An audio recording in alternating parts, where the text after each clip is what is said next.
हरे कृष्णा, राधे राधे। दोस्तों, आप सब कैसे हैं? राधा रानी और लड्डू गोपाल की कृपया आप सभी पे सदा ही बनी रहे। आज के वीडियो में आपके साथ शेयर करने वाली हूँ रामनवमी की पूजा कैसे करें। रामनवमी राम जी के जन्म की खुशी में मनाई जाती है, जो भगवान विष्णु के 7वें अवतार हैं।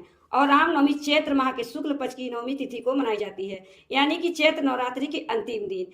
रामनवमी के दिन जब आप माता रानी की पूजा कर लें, कन्या पूजन कर लें, फिर आराम से एक चौकी लगाकर भगवान राम जी की पूजा कर सकते हैं। भगवान राम जी के पूजन के साथ हनुमान जी की पूजा जरूर करें, क्योंकि जो भी हमारी समस्या है वह राम जी के पास हनुमान जी ही पहुंचाते हैं। इसलिए हनुमान जी की पूजा अवश्य रूप से करें। पूजा करने के बाद राम नाम का जाप भी आप चाहे तो कर सकते हैं। राम नाम की जाप करने की महिमा हम सभी जानते हैं, कितना महत्व है, कितना अद्भुत है, कितना ही निराला है। राम नाम की महिमा से बिगड़े हुए काम भी बन जाते हैं। राम नाम की महिमा प्राप्त करने के लिए आइए जानते हैं किस तरह से रामनवमी की पूजा हमें करनी है। चलिए वीडियो शुरू करते हैं। रामनवमी की पूजा करने के लिए सबसे पहले चौकी लगा लेंगे, उसके बाद से हम आसन बिछा लेंगे। आप लाल कलर का भी आसन बिछा सकते हैं या तो पीले कलर का भी आसन बिछा सकते हैं। इसके बाद से राम जी की मूर्ति या फोटो को हम विराजमान करेंगे। इस तरह से अगर मूर्ति या फोटो है तो विराजमान कर दीजिए फूलों का आसन दे करके। आप चाहे तो अक्षत का भी आसन दे करके विराजमान कर सकते हैं राम जी के फोटो को। उसके बाद से हम कलश की स्थापना करेंगे। तो कलश आप चाहे तो स्टील की ले सकते हैं या फिर पीतल की भी ले सकते हैं, मिट्टी का भी ले सकते हैं। स्वास्तिक का चिन्ह बहुत ही शुभ माना जाता है, तो इसलिए स्वास्तिक पहले बना देंगे।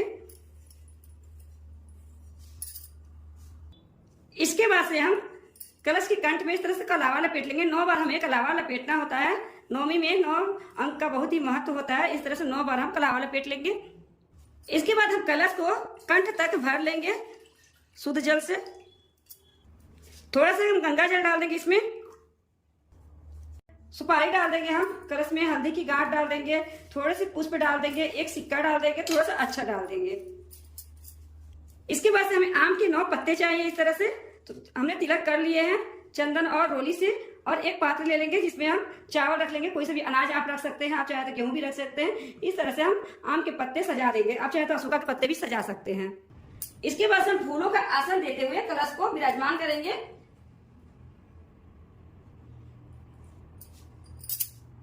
दीप कलश का स्थापना कर रहे हैं तो दीप इसमें विराजमान कर देंगे। हम दीपक जला लेंगे सबसे पहले। तो सर्वप्रथम गणेश जी की पूजा होती है, तो अगर गणेश जी आपकी फोटो में नहीं है तो गणेश जी को भी विराजमान करिएगा। और साथ में हनुमान जी की पूजा भी जरूर करिएगा। तो यहाँ मेरे फोटो में हनुमान जी भी है, गणेश जी भी, पूरे राम दरबार है। तो इस तरह से अगर आपके पास फोटो है तो गणेश जी अलग से विराजमान करने की जरूरत नहीं है। अगर नहीं है तो गणेश जी आप विराजमान कर सकते हैं। उसके बाद से एक और हम दीपक जला देंगे इस तरह से। सबसे पहले भाव रूप से हमने स्नान करा दिया है, उसके बाद से हम दीपक जला दिया है। अब हम पूजा करेंगे राम जी का। इसके बाद से देखिए, आपके पास अगर इस तरह से ग्रंथ है, रामायण है, सुंदरकांड है, तो पूजा में जरूर शामिल करिएगा। इन्हें भी हम भाव रूप से स्नान करा देंगे। गणेश जी को हम कलावा अर्पित करेंगे। राम जी को हम पीले वस्त्र अर्पित करेंगे, क्योंकि राम जी हमेशा पीले वस्त्र धारण किए रहते हैं। माता सीता को चुनरी अर्पित कर देंगे हम।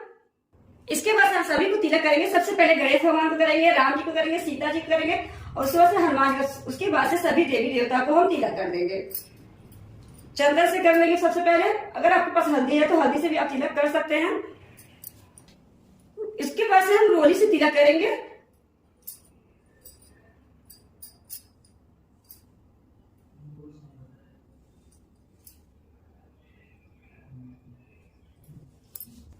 माता सीता को सिंदूर अर्पित करेंगे।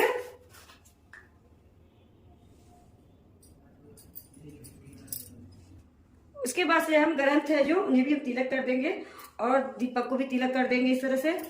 और साथ में कलश को भी हम तिलक कर देंगे।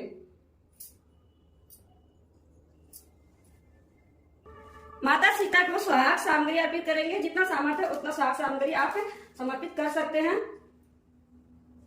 उसके बाद से हम फूल समर्पित करेंगे। सबसे पहले गणेश जी के नाम से करेंगे, फिर राम जी को और हनुमान जी को, जितने भी देवी देवता हैं सभी के नाम से हम फूल समर्पित कर देंगे। उसके बाद से कलश पे हम फूल समर्पित करेंगे, और ग्रंथ के पास भी हम फूल समर्पित कर देंगे। अगर आपके पास फूल माला है तो फूल माला भी राम जी को पहना सकते हैं। इसके बाद से हम भोग समर्पित करेंगे। तो भोग में आप कुछ भी समर्पित कर सकते हैं, जो भी आपके पास है। इसके बाद से जो आपने कन्या पूजा के लिए भोग बनाया होता है, पूरी हलवा और चना की सब्जी बनाया था, उसे भी आप चढ़ा दीजिएगा राम जी के पास। इसके बाद से बहुत ही प्रेम पूर्वक से हम धूप दिखा देंगे।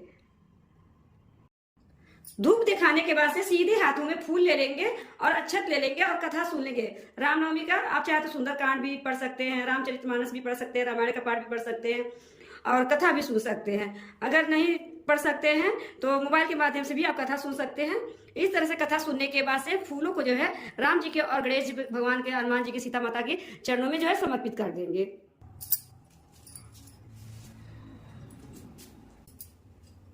इसके बाद से हम आरती करेंगे, बहुत ही प्रेम पूर्वक से हम आरती करेंगे।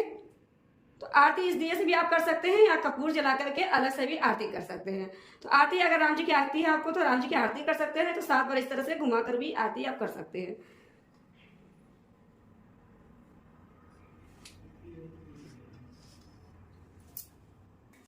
इसके बाद से हाथ जोड़ के राम जी से क्षमा याचना करेंगे, हे राम जी जो भी हमारी पूजा में कमी रही हो उसे क्षमा करिएगा और हमारी पूजा को स्वीकार करिएगा।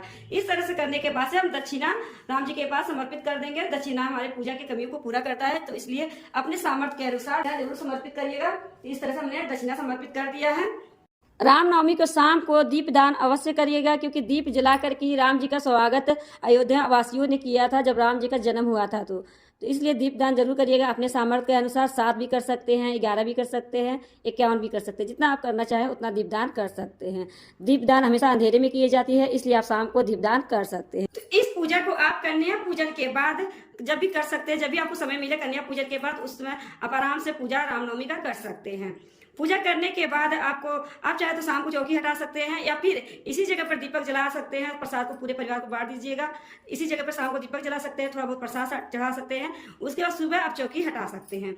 तो जो लोटे में जल है आप सूर्य भगवान को अर्घ दे दीजिएगा और फूलों को है जो गमले में डाल देंगे। राम जी को उनकी जगह पर हम विराजमान कर देंगे और रामचरितमानस का बुक है जो उनको भी हम उनके जगह पर विराजमान कर देंगे।